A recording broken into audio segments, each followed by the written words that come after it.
একদিকে বক্স অফিসের দৌড়ে পুষ্পা 2 দ্য রুল ভেঙে চলেছে একের পর এক রেকর্ড। অন্যদিকে নায়ক আল্লু অর্জুনকে ঘিরে বিতর্ক যেন কমছেই না। এবার সে বিতর্ক রূপ নিয়েছে বিক্ষোভের, সঙ্গে জড়িয়েছে রাজনৈতিক বিতণ্ডাও। জানা গেছে রবিবার আল্লুর হায়দ্রাবাদের জুবিলি হাউসের বাড়িতে বিক্ষোভের সময় একদল মানুষ পাথর পর্যন্ত ছুঁড়েছে। আল্লু অর্জুনের বাড়িতে হামলার পরেই নিরাপদ আশ্রয়ে সরিয়ে নেওয়া হয়েছে তার 2 শিশু সন্তানকে। ভাইরাল হওয়া একটি ভিডিওতে জনপ্রিয় তেলুগু অভিনেতার 2 সন্তান আল্লু অর্হা এবং আল্লু আয়ানকে পরিবারের অন্য সদস্যদের সঙ্গে গাড়ি করে অন্যত্র চলে যেতে দেখা গেছে।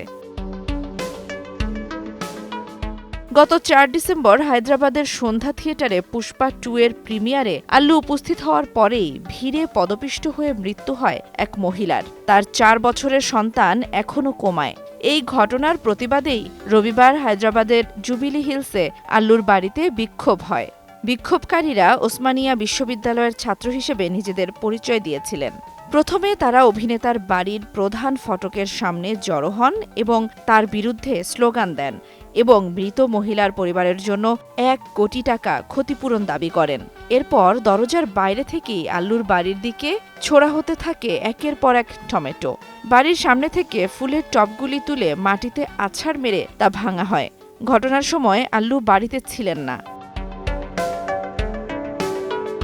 এই ঘটনায় আল্লু এখনো পর্যন্ত চুপ থাকলেও মুখ খুলেছেন অভিনেতার পিতা।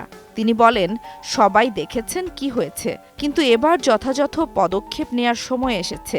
রবিবার রাতেই আল্লুর বাড়িতে হামলার ঘটনা নিয়ে সমাজ মাধ্যমে পোস্ট করেন তেলেঙ্গার মুখ্যমন্ত্রী রেবেন্ত রেড্ডি। তিনি লেখেন, অভিনেতার বাড়িতে হামলার ঘটনার তীব্র বিরোধিতা করছেন তিনি।